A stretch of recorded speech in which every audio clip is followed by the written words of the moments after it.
Hello বন্ধুরা, আজকে দেখাবো কচু শাক পুরা ভর্তা।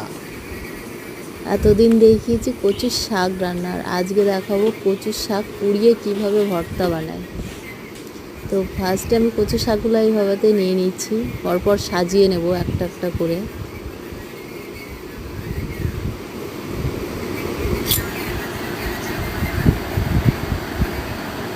তোমরা দেখতেই পাচ্ছ আমি কীভাবে নিচ্ছি কচু শাকগুলো। এবারে এইভাবেতে ফোল্ড করে নেব।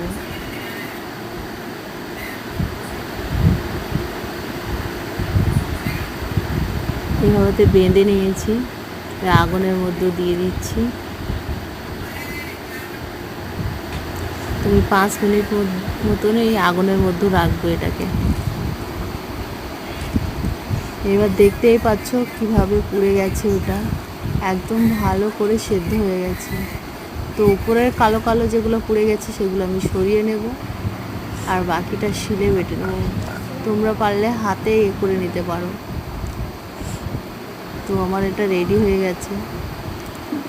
এখানে নিয়েছি রসুন, কাঁচা লঙ্কা, আর ওদিকে আদা জিরে নিয়ে নিয়েছি।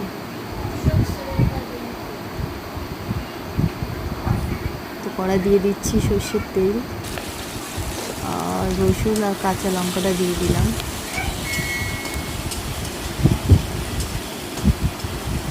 বুঝতেই পারছো আমার ছেলে ক্যামেরাটা করছে, ছোট বাচ্চা মানুষ ক্যামেরা ধরতেই পারছে না।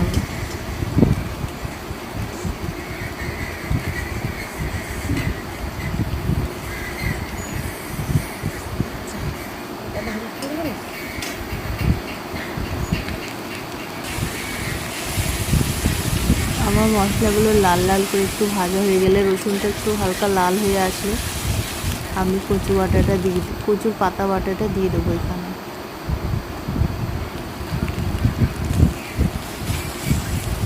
হালকা একটু নেড়ে চেড়ে নামিয়ে নেব।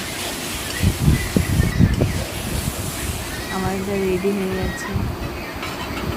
পারলে একবার ট্রাই করে দেখতে পারো, খুব সুন্দর টেস্টি হয়।